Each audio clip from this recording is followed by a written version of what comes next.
আসসালামু আলাইকুম।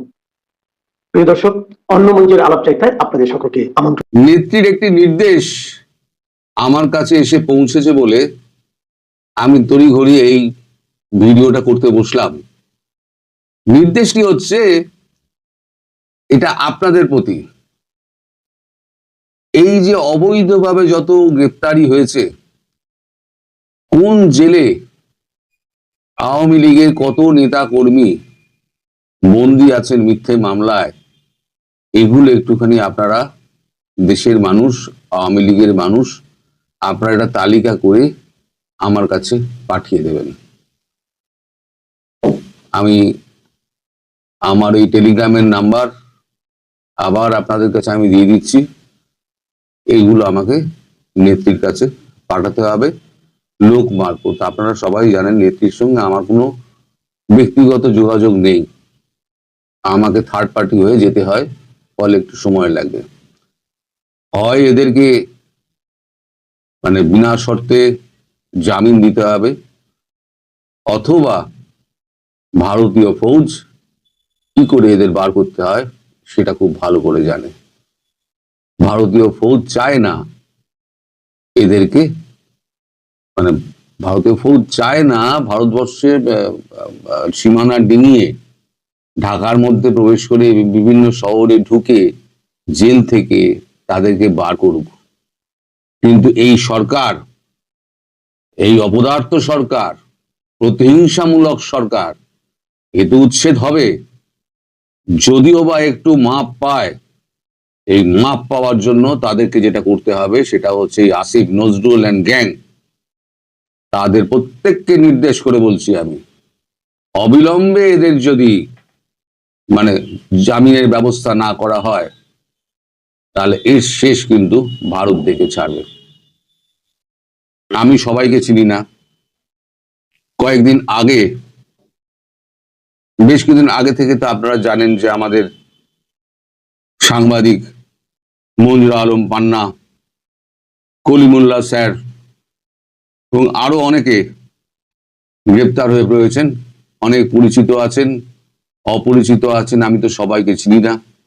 কাকে কোন মিথ্যা মামলায় জড়িয়ে দিয়ে এরা ঢুকিয়ে রেখে দিয়েছে, কত হাজার ঢুকিয়ে রেখে দিয়েছে। এখন সম্প্রতি একজনকে করেছিলেন, গ্রেপ্তার করেছিলেন, তার নাম হচ্ছে শেখ ফিরদৌসী কাজল কাকলি। এই শেখ ফিরদৌসী কাজল কাকলি শেখ হাসিনাকে যখন করে দেওয়া হয়, বঙ্গবন্ধুকে হত্যা করা হয়, বা ওই সময়তে উনি গেট পাহারা দিয়েছিলেন। শেখ হাসিনার অত্যন্ত প্রিয় পাত্রী, তাকে 3 তারিখে যখন হাজিরার জন্য কোর্টে আনা হয়, তখন ভ্যানের মধ্যেই তার অঙ্গে একটা অঙ্গ পড়ে যায়, অবশ হয়ে যায়, তিনি প্যারালাইজড। সেই অবস্থায় এই জানোয়ারগুলো, এই আসিফ নজরুলের নির্দেশে এই জানোয়ারগুলো, আসিফ নজরুল তো একটা জানোয়ারের জানোয়ার, তার নির্দেশে এই জানোয়ারগুলো তাকে নিয়ে গিয়েছে আবার হাসপাতাল, জেলে। তাকে এখনো পর্যন্ত হাসপাতালে চিকিৎসার জন্য পাঠানো হয়নি। এনার সঙ্গে আমার পরিচয় আছে, এনার সঙ্গে আমি কথা বলেছি, আমি পণ করেছি, যতক্ষণ না পর্যন্ত প্রত্যেকটি আওয়ামী লীগকে, নিরপরাধ কর্মী, অপরাধী হলে সেটা আলাদা কথা, নিরপরাধ কর্মী মিথ্যে মামলায় ফাঁসিয়ে যত শিল্পী, সাহিত্যিক, সাংবাদিকদের নিরাপরাধ তাদেরকে মিথ্যা মামলায় ফাঁসিয়ে ঢোকানো হয়েছে, তাদের প্রত্যেককে মুক্ত করে আমি ছাড়বো। এ আমার পণ।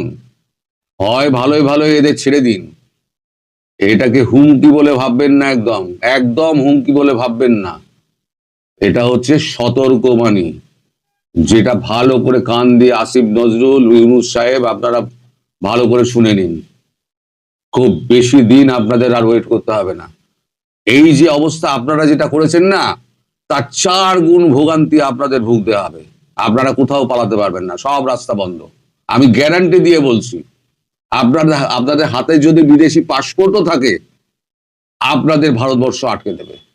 ওই বিদেশি পাসপোর্ট দেখিয়ে আপনাদের মতো ক্রিমিনালদের ভারতবর্ষ কিন্তু দেবে না, ওই পালানোর সুবিধা করে দেবে না। এয়ারপোর্ট ইমিগ্রেশন, ওই যে ঢুকিয়ে দেবে, ওখান থেকে সোজা হচ্ছে দমদম সেন্ট্রাল জেল অথবা আলিপুর সেন্ট্রাল জেল। তারপর কবে যে সূর্যের মুখ দেখবেন তার কোনো ইয়ত্তা নেই, আর দেশের মুখ দেখতে পাবেন কিনা এ জীবনে সে সম্পর্কে কিন্তু পুরো ধোঁয়াশাই থেকে যাবে আপনার জীবনে। আপনারা যত অপরাধ করেছেন, যত অন্যায় করেছেন, সব হিসেব কিন্তু দাঁড়ি পাল্লায় মেপে তুলব আমরা। আপনারা মনে করেছেন বাংলাদেশটাকে লুটে পুটে খাবেন, বাংলাদেশ কি লোটার জায়গা? কোথায় গেল আপনাদের সংস্কার? সংস্কার তো নামগন্ধ দেখি না। আপনারা অর্থকে একেবারে জলের মতো উড়িয়ে দিয়ে দেশটাকে একেবারে চুরি চামারি করে দেশটাকে একদম ফাঁকা করে দিয়েছেন, কলকারখানাগুলোকে জ্বালিয়ে দিয়েছেন, বেছে বেছে আওয়ামী সমর্থকদের আপনারা ঢুকিয়ে দিয়েছেন, হিন্দু অত্যাচার করেছেন, নারী ধর্ষণ করেছেন, ধর্ম পরিবর্তন করিয়েছেন। আপনারা কি করেননি? কোন অপরাধটা আপনারা করেননি? আপনারা কি মনে করছেন আপনারা ছাড় পাবেন? আপনারা ছাড় পাবেন না। আমি হয়তো দূরে আছি, কিন্তু জানবেন প্রতিনিয়ত আমি যমদূতের মতো আপনাদের তাড়া করে বেড়াবো, যমদূতের মতো তাড়া করে বেড়াবো। আর এটা কোনো হুমকি নয়, এটা হচ্ছে সতর্ক বার্তা। শোধরাবার হলে শোধরান, এদের সমস্ত জামিন দিন, আর আপনারা নিজেরা সেফ থাকার ব্যবস্থা করুন, যাতে ভারতবর্ষের এতটুকু দয়া আপনাদের উপরে হয়। ওইটুকু দয়া পেতে গেলে এই কাজটা আপনাদের প্রথম করতে হবে, এটা আমি বলে দিলাম। আর আওয়ামী লীগের যারা নেতা কর্মী রয়েছেন তাদেরকে আমি আবার অনুরোধ করছি, আপনারা সমস্ত কোন জেলে কত আছে সেগুলো আমাকে, আমি হোয়াটসঅ্যাপ নাম্বার আমি বলে দিচ্ছি, আপনারা লিখুন। আমার টেলিগ্রাম নাম্বার, আমাকে তো আবার টেলিগ্রাম নাম্বারটা দেখে বলতে হবে, ওটা আমার আবার মনে নেই। আপনারা একটু অপেক্ষা করুন, আমি একটুখানি টেলিগ্রাম নাম্বারটা একটু দেখে নিই, কারণ এটা তো একদম আমি তো খুব একটা ইউজ করি না, ফলে আমাকে টেলিফোন নাম্বারটা এই মুহূর্তে আমার মনে পড়ছে না। আচ্ছা, পরবর্তী ভিডিওতে আমি সন্ধ্যেবেলার ভিডিওতে আমি আমার নাম্বারটা দিয়ে দেবো। এখনই তো আপনার দরকার হবে না, আমি খুঁজে পাচ্ছি না তাড়াহুড়োর মধ্যে। আপনারা নেত্রীর এই নির্দেশটা মানুন, আর সন্ধ্যেবেলা আপনাদের সঙ্গে দেখা হবে। আর একটা কথা আপনাদের বলবো, আপনারা না গুণীজনের সম্মান করতে শিখুন। আমার জন্য বলছি না, আপনাদের দেশে গোলাম মওলা রনি, তিনি একজন রাজনীতিবিদ, তিনি কিন্তু কূটনীতি এবং রাজনীতিটা বোঝেন। আপনারা তাকে ব্যঙ্গ করে ময়লা রনি অমুক তমুক বলতে পারেন, কিন্তু যে বুদ্ধিমান এবং বিবেচক মানুষ তারা কিন্তু মানুষ চিনতে পারে। উনি কূটনীতি এবং রাজনীতি যতটা বোঝেন, আমি 1 বছর আগে ওনার একটা কথায় আমি বুঝে গেছিলাম, যে নরেন্দ্র মোদীর সাজানো বাগানে আপনারা ঢুকে পড়েছেন, নরেন্দ্র মোদী কি ছেড়ে দেবে?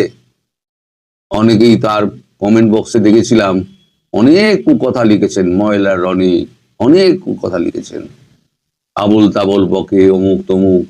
আপনারা না এই কুয়োর ব্যাং হয়েই থাকবেন, আপনারা মানুষ চিনবেন না। হয়তো ওনার অনেক গন্ডগোল থাকতে পারে, কিন্তু উনি যে রাজনীতি এবং কূটনীতি বোঝেন, আমি এই জন্য ওই লোকটাকে শ্রদ্ধা করি। তাই বলছি, আপনারা মানুষ চিনুন আগে। মানুষ যদি চিনতে পারেন তাহলে পরে আপনাদের দেখবেন অর্ধেক সমস্যা মিটে গেছে। সবাই, আমি বললাম ময়লা রনিকে আমি চিনিও না, তার সঙ্গে কোনোদিন আমার কথাও হয়নি, কিন্তু যেটা সত্যি সেটা সত্যি। যারা যা জানে, জ্ঞানী মানুষের শ্রদ্ধা করা উচিত। আপনারা সেই শ্রদ্ধাটুকু আপনারা দেখাতে পারেন না, আপনাদের মধ্যে অশিক্ষা ভরা এতটা। আমি ওই যারা লেখে আমি তাদের কথা বলছি, আমি আপামর বাংলাদেশিদের কথা বলছি না, যারা লেখে আমি তাদের কথা বলছি। যাই হোক, আমার যা বার্তাটুকু দেওয়ার আমি দিয়ে দিয়েছি। আপনারা সবাই আমাকে ওই লিস্টটা জানাবেন, আর আমি ফোন নাম্বারটা সন্ধ্যেবেলার ভিডিওতে আমি স্ক্রিনে রোল করে দিয়ে দেবো, নইলে মুখে বলে দেবো। এটাতে তো এডিট করা যায় না, আমি ডাইরেক্ট বলে দিই এবং ডাইরেক্ট আপলোড করে দিই। আমি বলে দেবো 3-4 বার, আপনারা খাতা কলম নিয়ে রাখবেন, একদম নাম্বারটা আপনারা তুলে নেবেন এবং ওই নাম্বারে আমাকে জানিয়ে দেবেন, আমি ওটিকে ফরওয়ার্ড করে দেবো। সবাই ভালো থাকবেন।